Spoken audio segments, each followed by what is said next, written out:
sadaqatu sirri, kuna sadaka za siri. Hali hizi ngumu, tunajua majirani zetu, tunajua watu wetu, tunawajua katika waumini wetu kuna watu wana hali za chini. Usikose fursa kama hizi, kwa sababu mara tu dunia hii hujui wewe uko katika mautatil kubra au sughra. Amalun salih,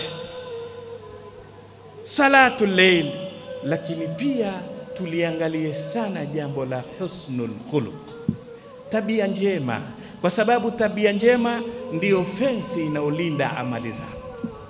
Waweza kuwa na swala nyingi, kwa tabia yako mbovu zikachukuliwa zote. Siku moja Hasan al-Basri amekuja mtu ameanza kumsengenya mwenzake. Kuna nini? Amwambia mimi nazitafuta hizo hasanati, wewe atakunifanya zichukuliwe na wengine. Kama nimeamua kumgawia mwingine, nitamsengenya babangu na mamangu, kwa sababu hakuna watu naowapenda kama baba na mama, lakini zichukuliwe na watu hata siwajui. Nenda